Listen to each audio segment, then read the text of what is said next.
Okay, so good day, grade 6. So our lesson for today is all about markup. Okay, so first I will present you the formulas regarding in getting markup. So we have here markup is equals to the original price. So original price times markup rate. So markup rate.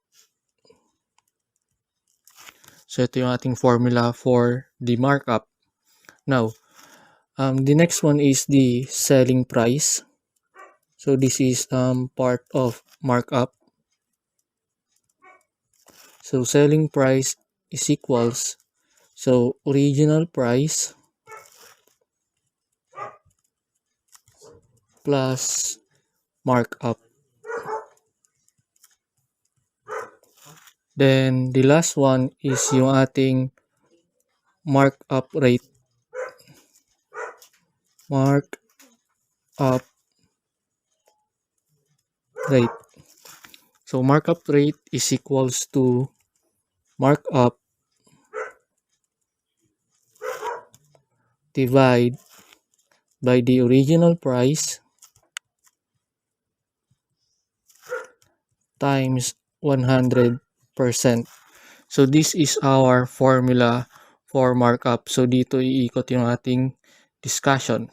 So the markup, selling price, and the markup rate.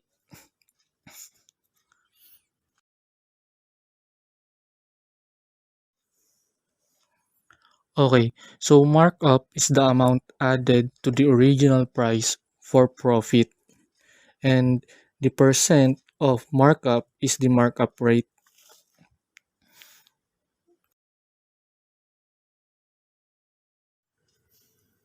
Okay, so let's have example number 1.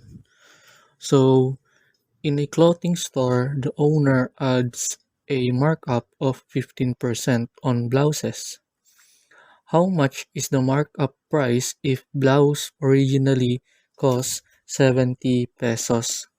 So yung hinahanap dito or to find the markup price of the blouse, so we need to use the formula for markup, which is markup is equals to the original price multiply by the markup rate. Markup rate. Okay.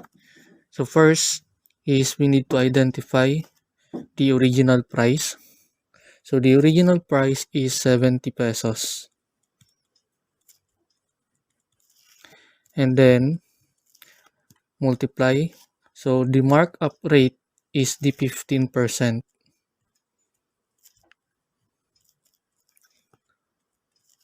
So let us solve. So 70 times 15%. But in this case, first we need to change the percent into decimal. So magmo-move lang tayo ng 2 decimal places papunta sa left. So 1, 2. So therefore, meron tayo ditong 0.15. And then, mawawala na itong ating percent sign. So, i-multiply na natin. So, 70 times 0 and 15 hundredths. Okay. So, we have here 5 times 0 is equals to 0. 5 times 7 is equals to 35. So, 1 times 0 is equals to 0 and 1 times 7 is equals to 7. So, add. We have here 0, 5, and then 10. And then write or put the decimal point. So meron tayong 1, 2, 1, 2. So decimal point. So therefore, this is our answer. So 10 and 50 cents is the um markup price. So ito yung ating markup price. So ito yung ating answer here. So markup is equals to 10 and 50 cents. So yon. Example number 1. Okay, so since nakuha na natin itong si markup price, we will now proceed to our second step, which is the selling price. Or kung babalikan natin yung question, is how much is the markup price if the blouse originally cost 70 pesos. So tumaas daw yung ating blouse ng 10 and 50 cents. So ito yung tinaas niya. So the question here, or the another question, or let's say the hidden question is how much is the total price of the blouse, since nagdagdag nga tayo dito ng 10 and 50 cents. So to find out, so selling price, so ito na yung magiging bagong price or yung bagong value ng ating blouse. So selling price is equals to the original price plus the markup price or yung ating markup price. So ito yon, si markup price. So the original price is 70 pesos. And then nakuha na natin tong si markup price, therefore we have here 10 and 50 cents. So peso. And then if we add this, we have 80 and 50 cents. So therefore, selling price is 80 and 50 cents. So ito yung ating selling price in this question. So yon.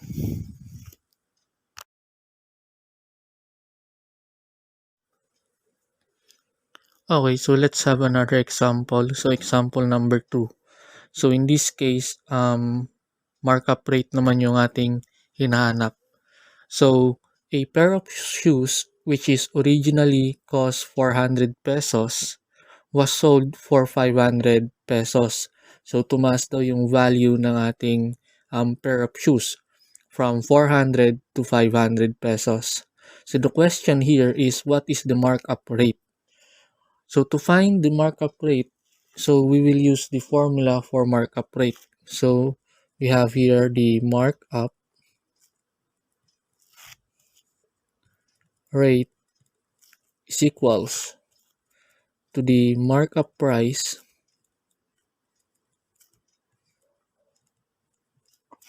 divide by the original price,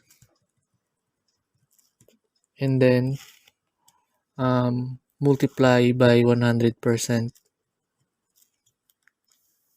Okay. So first, to solve this problem, first we need to find the markup price. So meaning, magkano yung tinaas ng ating presyo or the price. So 500 minus 400. Since the original price is the 400 and then ito yung tinaas niya, naging 500 siya. And then the original price 400 multiply 100%. Or pwede na rin nating wag muna ilagay itong si percent symbol. Next, so isolve natin. 500 minus 400 is equals to 100. So divide 400 times 100. So next is division. So 100 divide 400. So 100 divide 400 is cannot be. So therefore we will add 0 and then we will put decimal point. So 1000 divide 400. So we have here 2. So 400 times 2 is equals to 800. So subtract. So 800 minus 1000 minus 800 is equals to 200. So meron tayong 200. So 200 divide 400 is cannot be ulit. So therefore we will add 0. 0, bring down 0.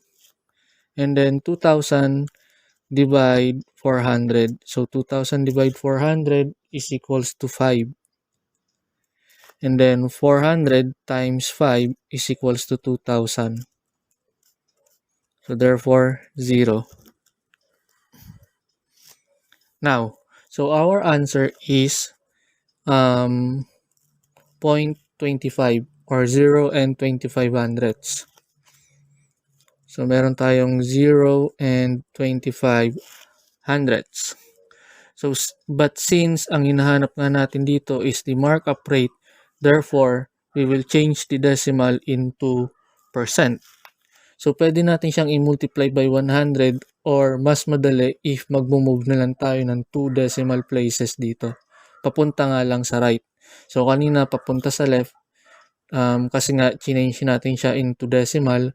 Ngayon, i-change naman natin to into percent. So therefore, papunta naman sa right.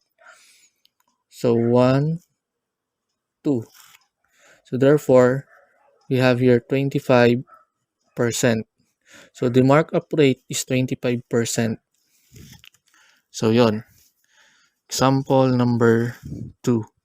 Markup